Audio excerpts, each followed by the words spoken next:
Filipinos teamed up for a digital voting system that is harder to hack, and one of them is just 12 years old.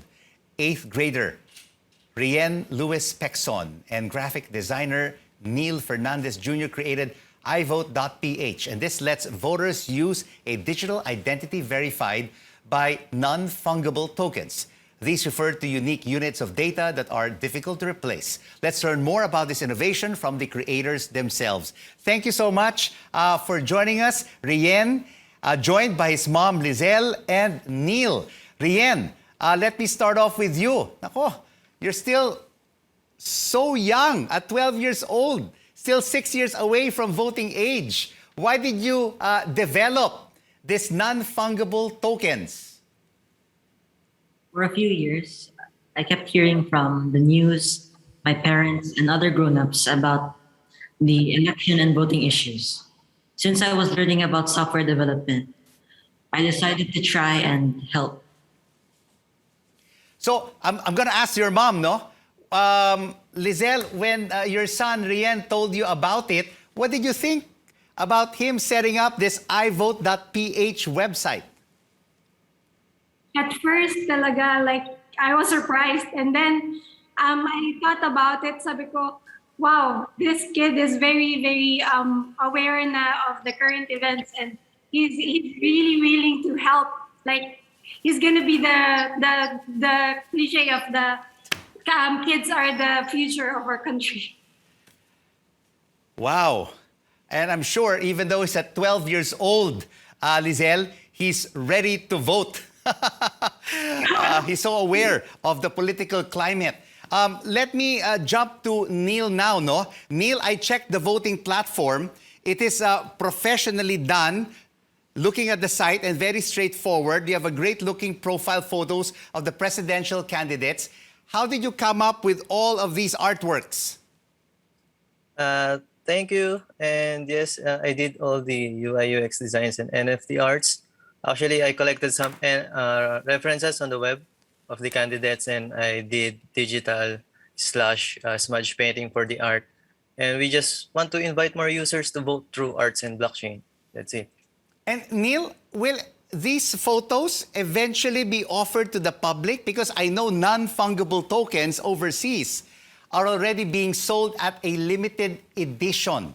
Are you eventually planning to sell these portraits of the presidential aspirants for people to invest in?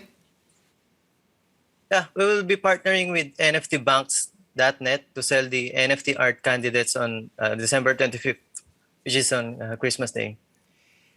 So Rien, tell us, how does iVote.ph work? It's very simple. We just take an NFT image, then we click the vote button on the bottom and enter our mobile number. Then we input the OTP, the code that we receive. Then there, the vote is now in the blockchain and recorded. And Rien, okay, you mentioned about using your mobile number to register and vote. Can one person's mobile number, like mine, vote over and over again for one candidate? No, they can't. If the user tries to input the same number twice, the system will recognize the number and the vote will not go through. So let me ask you, Neil, no? How did you come to work with Rien on this website, iVote.ph?